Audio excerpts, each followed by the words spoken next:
Commander Zethkar of the Dominion fleet had made what he believed was a simple tactical decision.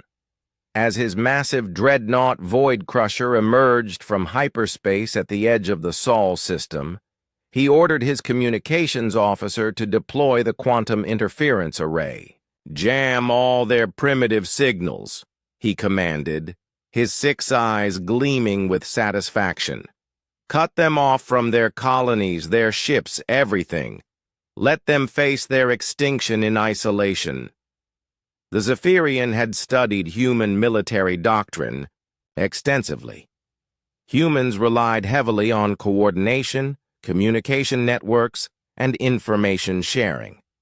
Severing those connections would cripple their response time and sow confusion throughout their ranks. It was a standard opening move in Dominion conquest protocols. What Zethkar didn't understand was that humans had been preparing for this exact scenario for nearly 2 centuries. The jamming wave hit Earth's communication grid at 1437 UTC. Within microseconds, every satellite went dark, every transmission died, and the planet fell into an eerie electronic silence. On Luna Base, Admiral Sarah Chen watched her screens flicker and die with grim satisfaction. "They took the bait," she announced to her staff. "Signal the old-fashioned way. Light the fires." Across Earth's surface, ancient signal towers that hadn't been used since the 21st century suddenly blazed to life. Optical communication systems, mechanical semaphores, and even simple light arrays began transmitting in perfect coordination. The Terran Defense Force had spent decades preparing backup systems that operated on principles so primitive that no advanced alien civilization would think to jam them. But that was only the beginning. Dr. Marcus Webb, Earth's foremost expert in quantum communications, had been waiting 30 years for this moment. As the alien jamming field enveloped Earth, he smiled and activated Project Echo. The human colonies weren't cut off. They were connected by a network the aliens couldn't even detect.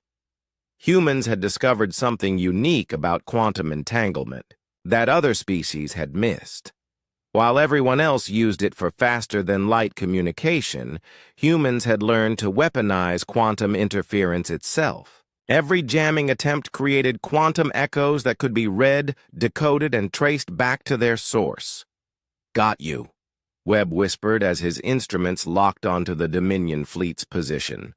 More importantly, they now had a direct quantum tunnel to wherever those signals originated.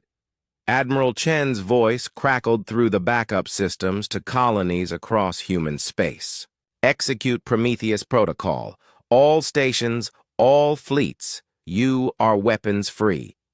The Zephyrians had made their second critical error. They assumed humans would fight defensively, trying to protect Earth while their communication network was down. Instead, humanity's response was immediate and overwhelming. From the asteroid belt, mining vessels that had seemed like civilian craft suddenly revealed themselves as weapon platforms.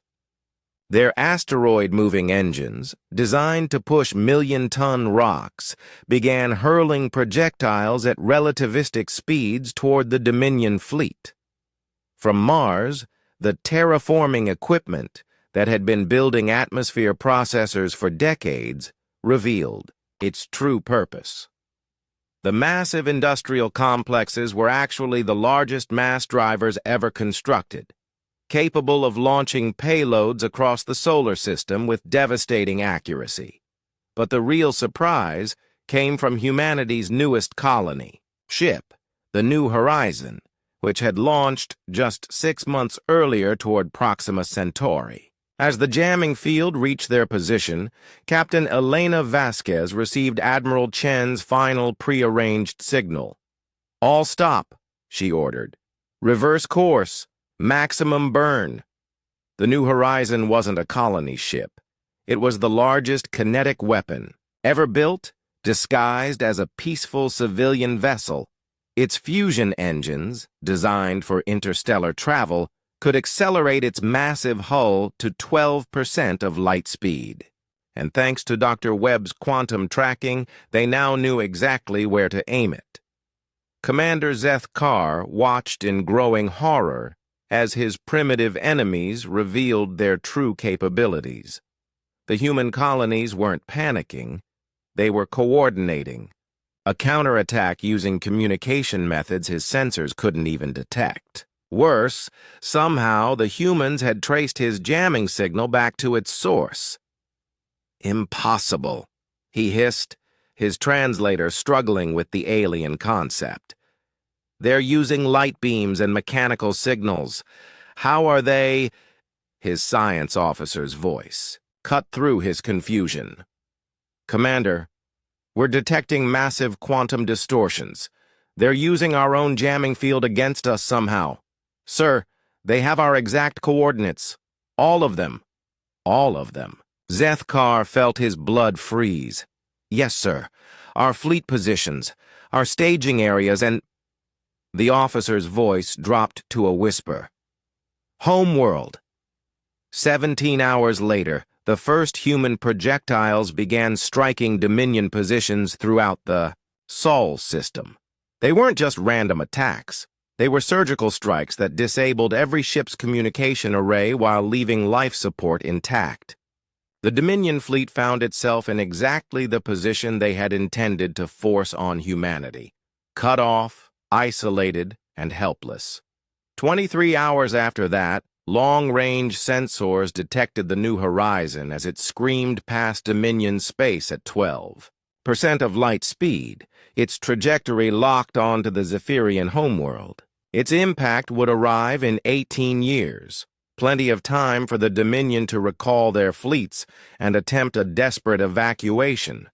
But the most devastating blow came last. As Dr. Webb's quantum echo mapping reached full resolution, humanity suddenly possessed detailed navigational data for every world in Dominion space. The locations of their colonies, their shipyards, their resource worlds, everything. Admiral Chen's transmission reached the crippled Dominion fleet through their emergency backup systems, delivered in perfect Zephyrian. You tried to silence us. Instead, you've given us your voice. Your homeworld has 18 years to prepare for what's coming. We suggest you use that time wisely. This is humanity's only warning. Commander Zeth Carr stared at the message in defeat. His people had ruled the galaxy for millennia through superior technology and overwhelming force. They had never encountered a species that would respond to communication jamming by turning it into a weapon, or that would disguise colony ships as planet-killing projectiles. As his damaged fleet began its humiliating retreat, Zeth Carr made a final log entry. Recommendation to High Command: reclassify humans from primitive nuisance to existential threat. They do not fight wars, they solve them. Behind them, Earth's signals resumed their normal chatter, now enhanced with detailed intelligence about an entire galactic empire. Humanity had not just survived their first contact with hostile aliens, they had turned it into their greatest intelligence coup in history. The galaxy would never underestimate human ingenuity again.